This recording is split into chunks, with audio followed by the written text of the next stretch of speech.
and what employers can do about it. So, this is a really big thing because the pain is going on another tax increase. And let me read this article to you. The squeeze on American workers' healthcare is about to get tighter. According to a new survey data, two-thirds of large companies expect to raise monthly premiums for employee health coverage through paycheck deductions in 2027. That's not a one off correction. It's the continuation of a multi year climb that has already pushed costs to levels not seen in over a decade.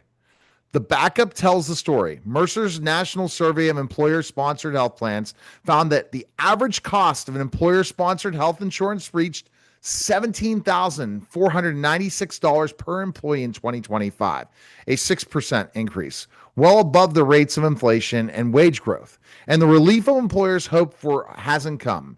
An even higher total health benefit cost increase of 6.7 is expected in 2026, which will push the average cost above $18,500 per employee per Mercer study. Two forces are the driving spike. The first is drug spend. Prescription drug spending rose 9.4% on average among large employers, and more large employers choose to cover costly GLP-1 weight loss medications in 2025 at 49%, up from 44% in 2024. The second is the quiet strategic shift back toward putting the bill on workers.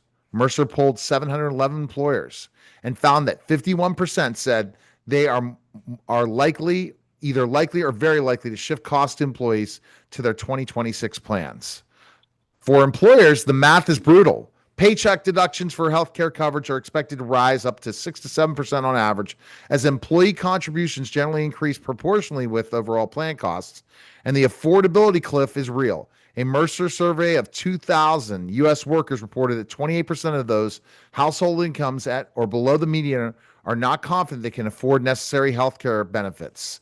This is exactly the pressure point ClaimLinx was built to solve. While most of the industries treat rising costs as a choice between two bad options, eat the increase or pass it to the employees. And we're the MERP and all that. So our guest today against Tom Quigley, it's his podcast. And here's my first question. The headline number is striking. Two-thirds of large companies plan to raise employee premiums through paycheck deductions in 2027. When you saw it, was it a surprise, or is it exactly what you've been seeing on the ground with employers? Exactly what I've been saying is they think they can continue doing it the same way, and they're reluctant to change because they have their HR departments running it instead of the CFOs and owners. No doubt. And you know the reasons why. But cost hit 17,496 per employee in 2025 and are projected at 18,500 in 2026. For a business owner watching those numbers, what actually is driving the increase and how much of it is within their control? Well, the corporate greed. They're all stock companies. The Aetnas, the United Healthcares, the Anthems, all of them. They're all stock companies. So they're trying to drive profits.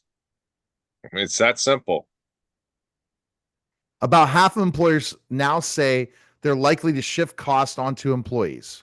Walk us through what cost shifting really means for a typical worker, and why would you argue it's a short-term fix that creates a bigger problems? They haven't solved anything. All they're doing is they're stripping benefits by increasing deductibles and copays and increasing costs for the health insurance. But until they change, they can't control anything. They're at the mercy of the insurance carriers. The ones who are self-funding are taking on too much risk, and people are hitting more and more because of the drugs you alluded to, the way they're doing it, and it makes no sense. It makes It no makes sense. zero sense. I mean, it's like you're sitting there going, trying to argue that 2 plus 2 equals 4, and people are telling you it doesn't. And it's And like, okay, great. You know what? You guys go live in your crazy world. I'm going to live in reality. The reality is reality. Same with health insurance. The reality is your system that you're trying to keep Makes no sense, and it hasn't since the HIPAA or the Affordable Care Act.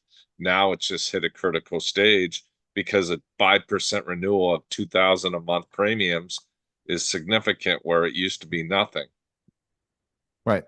And so what's interesting when you're talking about Tom is that uh, really what you're seeing is you can even decrease their healthcare expense by even more percentage each more time because you're seeing that really there shouldn't be these cost increase and you're able to see mathematically how to make it work for both the employer and the employee. All the time. The employees get better benefits, the employer pays less.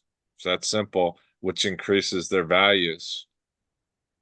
And if they don't realize that it's a direct hit on their balance sheet, both on theirs and the employees, uh, I mean, I can't help you.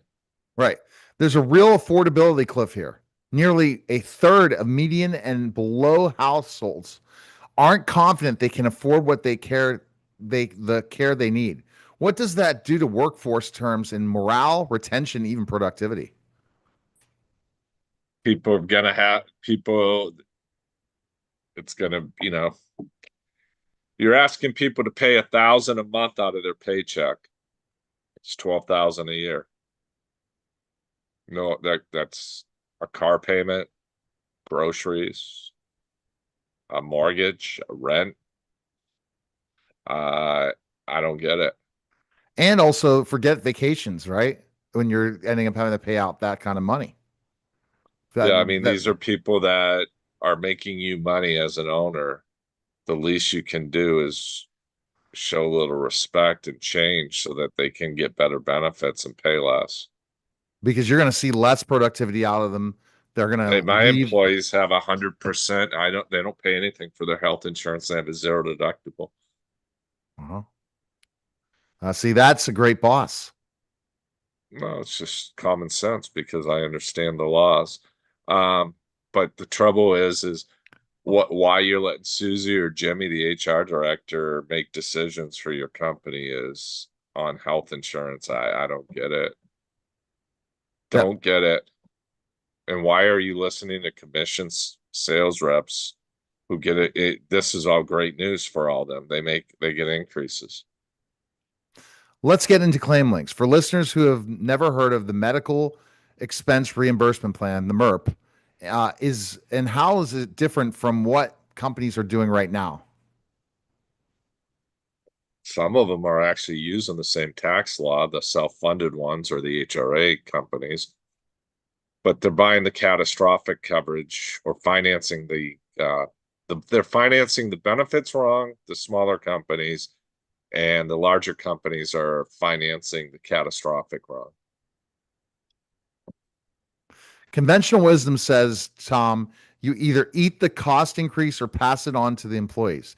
You say there's a third option. How does ClaimLinx model lower an employer's total spend without gutting the coverage employees rely on? Implementing a tax law that's been around since 1954 and designing a benefit that's better for the employees and saves money. And I work on what I save, 20% of what I save you. So I put my money where my mouth is. So prescription drug costs jumped over 9%, and GLP-1 weight loss drugs Yeah. are a big part of it. How does that trend factor in the plans you build, and how can employers offer those benefits without blowing up the budget?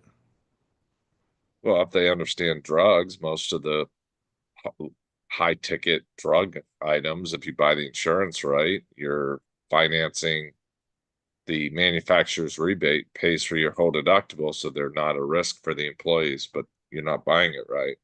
The GLPs and other things, you can go to Trump RX and other there's other sites that allow you to buy them for instead of 1,000 a month, 199 a month. The So, company can gladly reimburse the 199 tax free versus getting hit for 1,000. That's 10,800 savings a year per person on one. so looking ahead, costs have climbed 5+% for years now, with no relief in sight. Where do you see employer-sponsored healthcare heading over the next 3 to 5 years, And what should business owners be doing today to get ahead of it? Well, they're gonna have to, I mean, they have to change. The question is how much pain, when's the pain threshold enough that they just throw up their hands and say we have to do something different? Exactly. So the best place to go, Tom, is so simple. Go to claimlinx.com. You can schedule a call with Tom or the team. And really, you'll just break down and say, this is what I can save you. And this is what kind of benefits I can provide for you. And it's a no brainer, right? Because then they're saving, they can put their money into other things, and their employees are going to be happy. Exactly. All right. So go to claimlinx.com, schedule a call with Tom today. Appreciate it, Tom. Thank you. That was a special simulcast of the Neil Haley Show and the Cutting Edge Benefits Podcast.